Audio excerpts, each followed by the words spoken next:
Kaugnay sa mga petisyon sa Korte Suprema ni Senador Bato de la Rosa para maharang ang ICC arrest warrant, kausapin natin ang abogado niyang si Attorney Israelito Torion. Magandang umaga at welcome po sa Balitang Hali.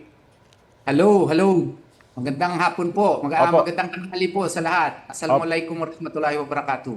Opo, nakipag-ugnayan na po ba sa inyo si Senador Bato de la Rosa mula nang umalis siya sa Senado nitong Huwebes? As of the present, wala pa po. I only communicate through the members of his family. Pero bago po kayo maghiwalay noon, ano ba yung huling usapan po ninyo? Well, we talk about his last kasi noon pumunta kami mga 1:30 doon sa crime scene. Nagpicture kami doon sa saan ang putukan, nagvideo kami, kasama kami, and then umakyat kami sa kanyang opisina, and we talked about yung center doon, yung section 17 of Republic Act 9851, kung ano ba talaga yan.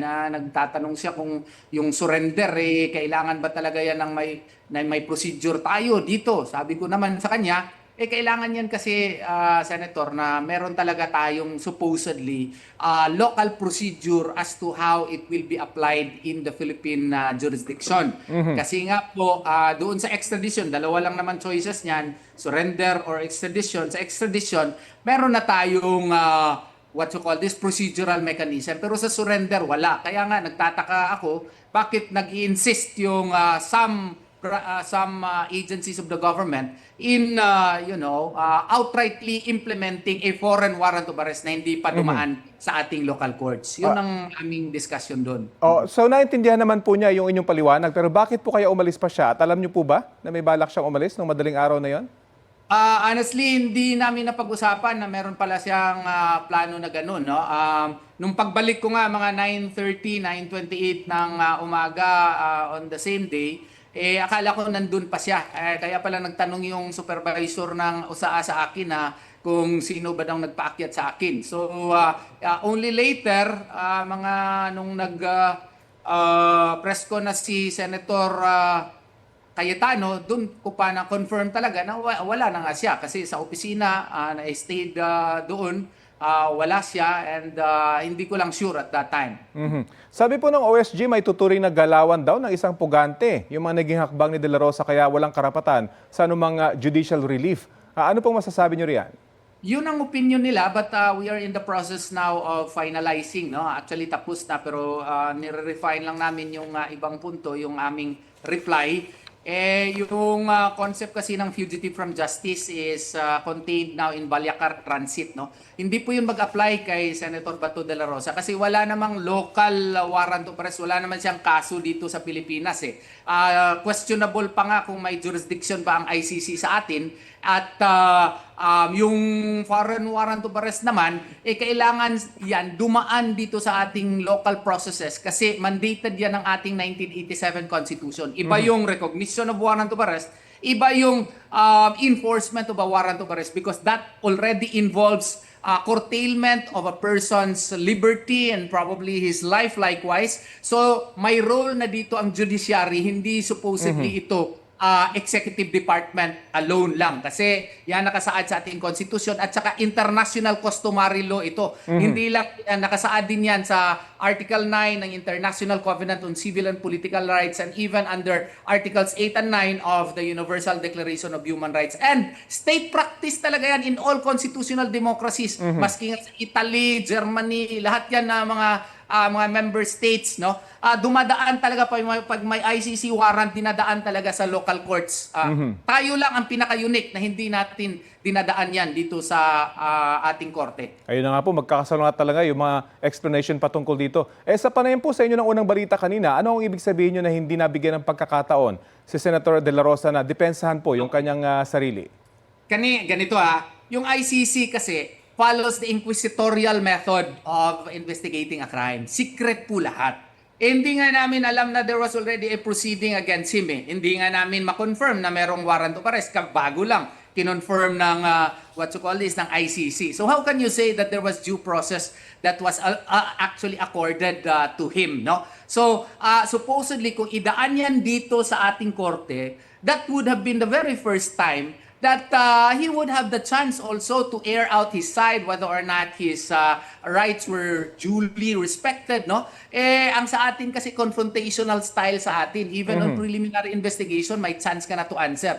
Doon sa ICC, wala. Kaya nga sa amin, dapat talaga yan idaan dito kasi maski na you will research into the framing of the crafting of the RA 9851. Ang author pala nito si Senator Gordon. Ang nag-interpellate pa nga niya nung 2009 is Senator Pangilinan. It was emphasized there that RA 9851 was passed to strengthen, to fortify our local criminal laws. And during the deliberation of Senator Biason, it also came out na in cases of such nature, dapat meron tayong independent rules of procedure as to how to effectuate surrender at kailangan niya ng independent na batas. Wala tayong batas as to how to implement surrender.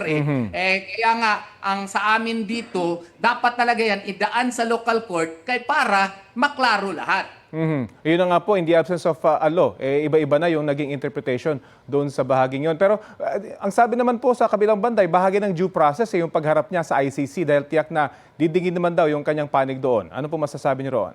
Ay iba na yun, ipreso ka muna, dapat bago ka pakinggan. Ay iba, anong klaseng due process yun? Sa atin dito, we have to respect our 1987 Constitution. Sa atin, lahat po ng mga local warrants of arrest ay dapat dumaan dito sa ating procedure sa Pilipinas. No person shall be deprived of life, liberty, or property without due process of law. That is a constitutional injunction, and the President, through his foreign powers, foreign affairs powers, cannot just, accord unto himself the entire process of surrender and arrest Bato and bring him to ICC without passing through the judiciary, because ultimately the judiciary has a role if liberty is already affected, if life is already affected. Sabi pa po ng OSG sa kanilang komento sa Korte Suprema, hindi dapat ginagamit yung parliamentary immunity bilang pansalag o shield para matakasan yung public accountability. Ano pong reaksyon nyo riyan? Well, yun ang opinion nila. Iba naman ang opinion namin. Ginamit lamang yung parliamentary immunity siguro ng Senado. Hindi naman ako senator pa po. Ang ginamit lang nun is maybe because the Senate was of the view that certain agencies of the government will really have the intention, had the intention to arrest him. So, since there is no local warrant of arrest, it was perhaps the view of the Senate, collective view of the Senate, at least the majority of whom believe that it should pass through local courts and hindi na-follow yan. So, he was granted protective custody. He being a member of the Senate, and the Senate belongs to a separate branch of the government, and since the executive department has a different formulation on the matter, then the legislative department has to have also its own stand on the issue. Sinabi rin po ni Senadora De La Rosa na hiyang-hiya na siya sa taong bayan matapos yung kalahating taong pagtatago. Pero bakit hindi pa rin siya nagpapakita ulit ngayon? O magpapakita ba siya mamaya sa Senado? Well, that is a question that can only be answered by him. True, nahihiya siya kasi nga po dapat sana yung gobyerno natin may clear-cut policy. Ano ba talaga tayo? Kung surrender, may procedure na ba tayo na gagawin? Paano ito magdaan sa ating korte? Yung proseso ba that under our Bill of Rights will be followed? You know, the Bill of Rights was precisely enshrined in the 1987 Constitution to protect against government excesses. Yun ngayon, na nangyayari na nga yan, kailangan nga yan i-follow talaga na isundin yung nakasaad sa ating 1987 Constitution. At this point, ano pong advice nyo sa inyong kliyente? Hindi ako makapag-advise sa kanya kasi wala akong connect sa kanya, but through his family, we communicate with each other, and I am now finalizing our reply to the comment filed by the Solicitor General. And we are likewise preparing kung ano ba yung iba pang hakbang na pwede naming gawain.